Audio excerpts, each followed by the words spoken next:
Hello folks, Gordon here, hope all is well with you, and Happy New Year! It's the 1st of January 2025 as I'm recording this video. Horrible day here in South London, chucking it down with rain. You might even be able to hear it against the window, but it is still in the 12 days of Christmas, so happy Christmas as well. Christmas prints still around. It's the 8th day of Christmas today, isn't it? 1st of January, is that right?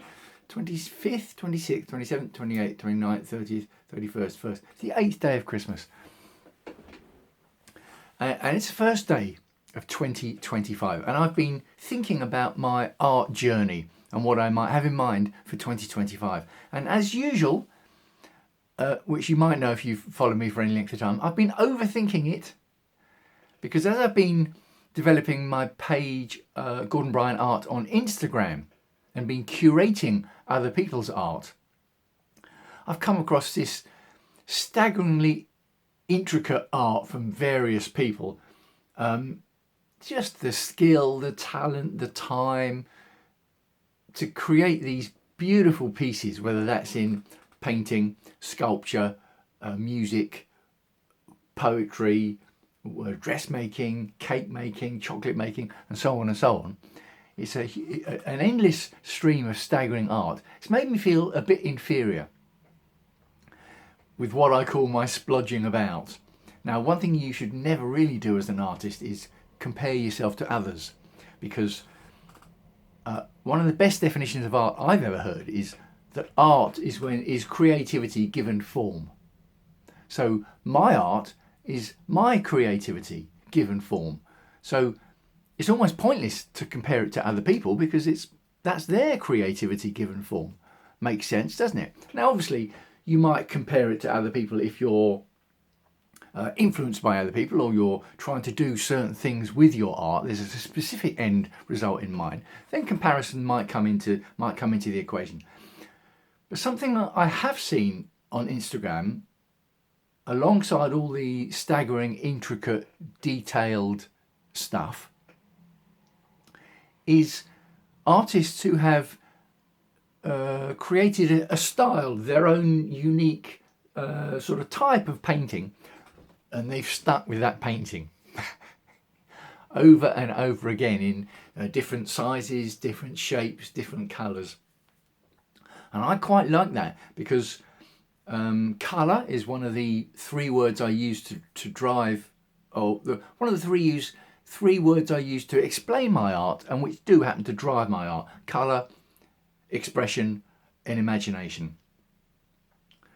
And I've been drawn, I'm sort of after your opinion in this video as well, I've been drawn back to my doodles.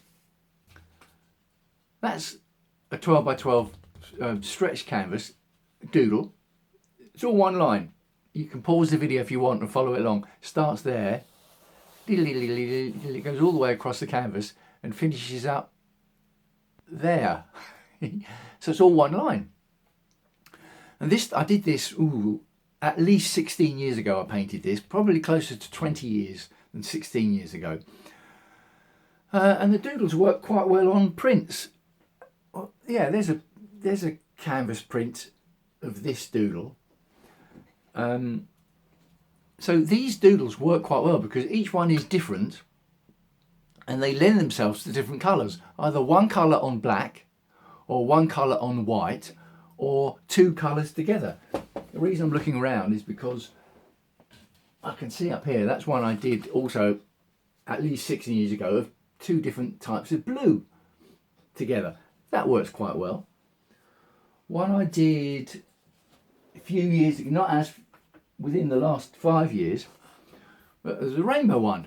There's lots of colours on white and it works well as a shirt, as well as the canvas print. So I did think, well, for 2025, should I focus back on the doodles and just do these in all different colours? Just flood the social media feeds with the doodles. See what happens. I quite like that idea.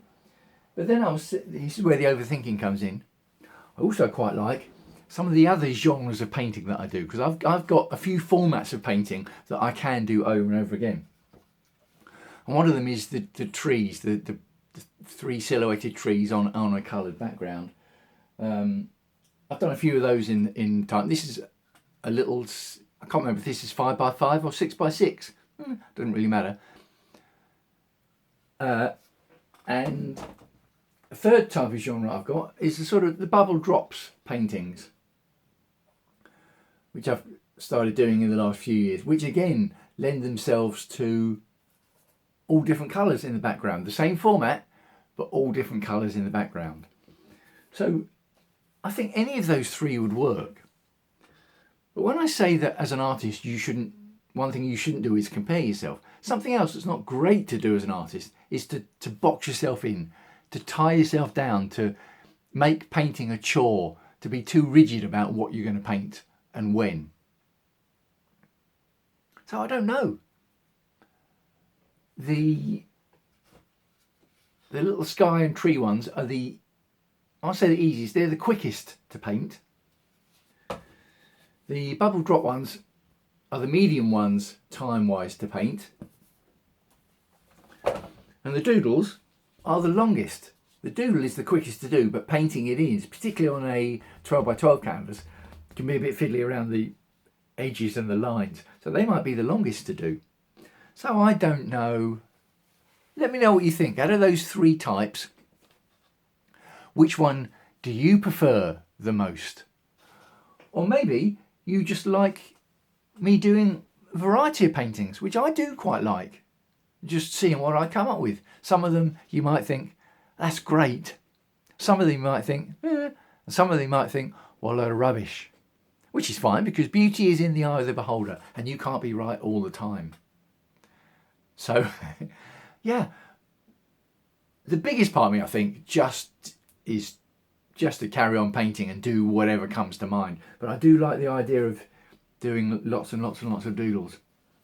Let me know what you think. I would love to hear your thoughts. And what are your plans for 2025 as we hit a brand new year? A full, I was going to say 365 days ahead of us. Is it a leap year this year? I don't know.